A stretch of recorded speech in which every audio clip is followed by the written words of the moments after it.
भाइयों बहनों, आज मैं सफल जीवन की दिशा धाराएं के बारे में बोलूंगा। हमारा जीवन सफल कैसे हो, हम सफलता की तरफ कैसे बढ़े। हमने सफलता को समझ लिया है सरकारी नौकरी, व्यापार, मान, प्रतिष्ठा, रोजगार, अच्छा जीवन, पैसे वाला होना।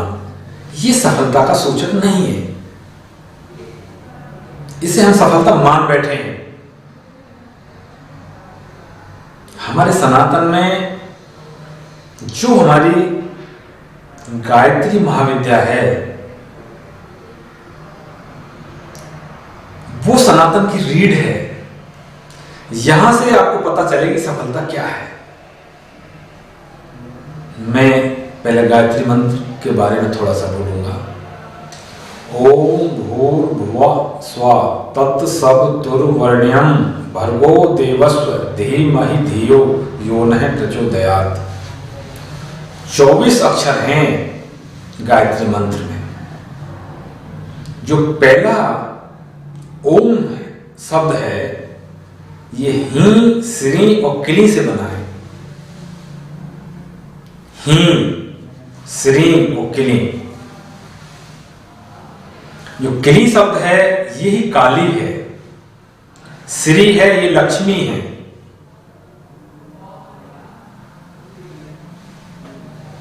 ही, श्री और किली। ही शब्द है जिसको हम कहते हैं सरस्वती, विद्या की देवी, सनातन की देवी। इन तीनों का मिश्रण है ओम तत्व। साइंस इसको कह रही है इलेक्ट्रॉन, प्रोटॉन और न्यूट्रॉन। इलेक्ट्रॉन है सतोगुण वृत्ति, प्रोटॉन है रजोगुण वृत्ति और न्यूट्रॉन है, प्रोटॉन तमोगुण की तरफ ले जाएगा और न्यूट्रॉन रजोगुण की तरफ ले जाएगा। इसको साइंस कह रही है, लेकिन मेरा सनातन कह रहा है रजोगुण, तमोगुण और सतोगुण, इन तीनों का मिश्रण है ओम तत्व।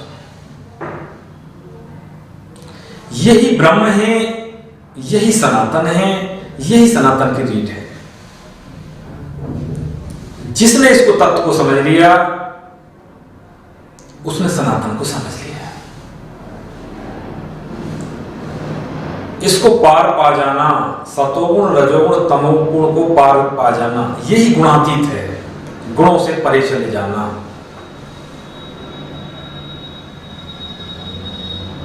अगला शब्द है भू। पूरी पृथ्वी पर जितना भी प्राण तत्व है, चाहे जीव विज्ञान के रूप में हो, चाहे वनस्पति विज्ञान के रूप में हो, इसको जान लेना।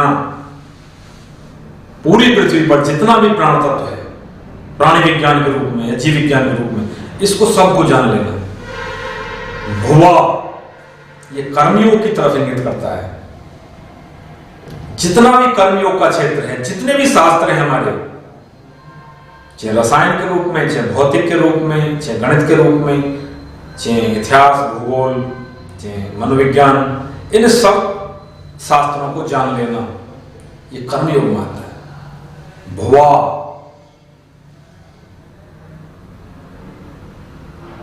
पूरे संसार में ये जितना भी पाताल तक है, चाहे जमीन पे है, चाहे आसमान पे है, तीनों लोगों के बारे में, तीनों लोगों के बारे में जान लेना। भुवा स्व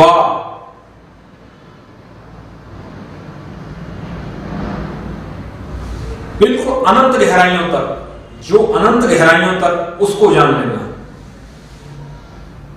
तत्व बड़ा महत्वपूर्ण शब्द है, जिसकी सत्ता सर्वत्र विराजमान है, जो पृथ्वी के कण कण में विराजमान है, उस ब्रह्म को जान लेना, उस प्रज्ञा को जान लेना, उस परमात्मा को जान लेना, उस तत्व को पकड़ लेना, तत्व बोध को कर लेना। ये तत् से आता है। अगला शब्द है सवता। सवता सूर्य को जान लेना, यही हमारी प्राण ऊर्जा है, प्राण तत्व है, इसको जान लेना। सूर्य ने हमें सब कुछ दिया है, यह हमारे जीवन के लिए वरदान है, सूर्य को जान लेना। अगला शब्द है तुर। आप गंगा में गए नहाने, तो गंगा नहाते समय हमें किस तरह मां को नमस्कार करना है, किस तरह झुकना है, यह हमें आना चाहिए।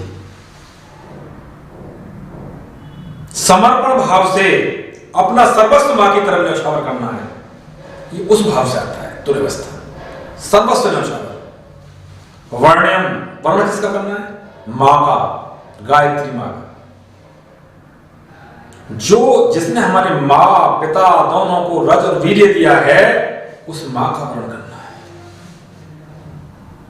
जो हमारे जितनी भी सेल्स हैं, 85 लाख सेल्स जिसने हमें दी हैं, उस मां का वर्ण करना है।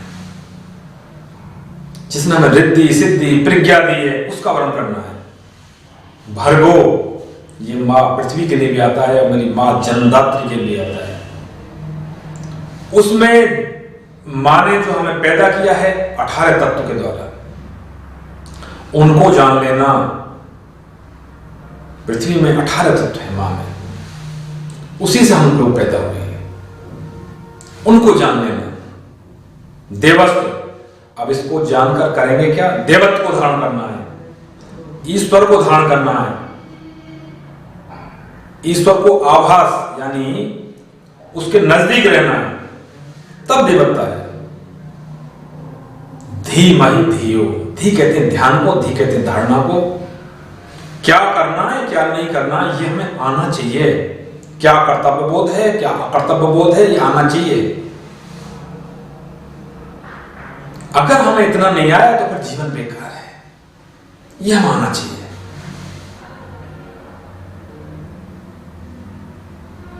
मही धियो, जिस प्रकार हम जब दही से मक्खन बनाते हैं, उस प्रकार हमें अपने जीवन को साधना के क्षेत्र में खपाना है।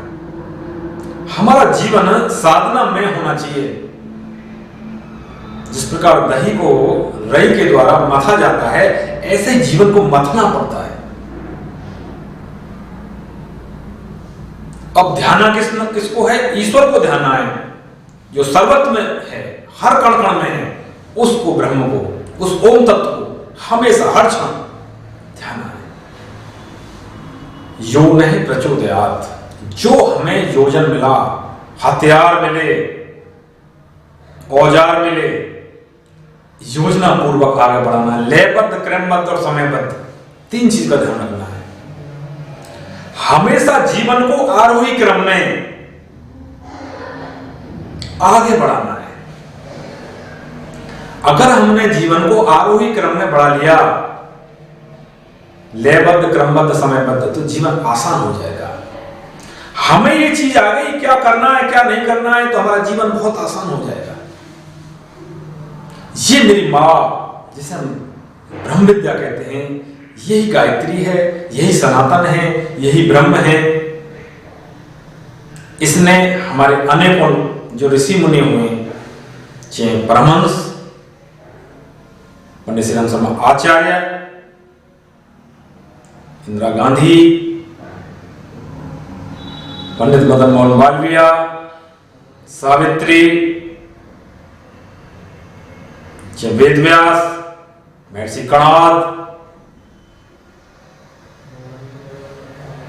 जितने भी हमारे ऋषि मुनि हुए हैं, चाहे धनवंतरी हुए, सुरसुत हुए हो, सबने जो पाया है, चाहे सावित्री के रूप में पाया हो, चाहे इंदिरा गांधी के रूप में पाया हो, चाहे पंडित मदन मोहन मालवीय के रूप में पाया हो, चाहे श्री आचार्य पंडित श्री राम शर्मा के रूप में पाया हो, मां के सब पुत्र हैं।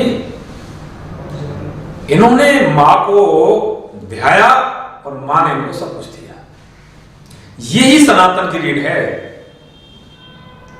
अगर मेरे भाई और बहनों आपने मेरे गायत्री मंत्र को, मेरे सनातन को समझ लिया तो पता चल जाएगा कि सनातन ने आने वाली पीढ़ियों के लिए मेरे समाज में क्या क्या दिया है। आप करिए तो सही। 4 ही इसके लिए अति वांछनीय चीज हैं: साधना, संयम, सेवा और स्वाध्याय। चारों को क्रम में करना पड़ेगा। बिना साधना के, बिना संयम के, बिना सेवा के, बिना स्वाध्याय के ये संभव नहीं है। साधना, उसमें गलना पड़ता है। ब्राह्मण अवतरित होता है, ब्राह्मण जन्मता नहीं है, अवतरण होता है इसका। मां के गर्भ से जब पैदा होते हैं तो सब शूद्र होते हैं, लेकिन ब्राह्मण का अवतरण होता है। ब्राह्मण का अवतरण होने की विद्या है गायत्री महाविद्या। जानिए, साधना करिए तो सही। आज संसार में, भारत का अध्यात्म के क्षेत्र में ऐसे ही नाम नहीं है।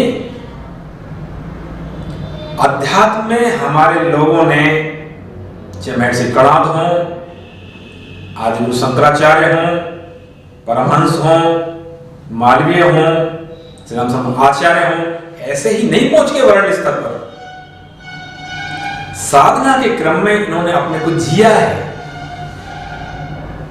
प्रमाणित किया है, संयम के साथ, सेवा के साथ। ऐसे नहीं आ जाता।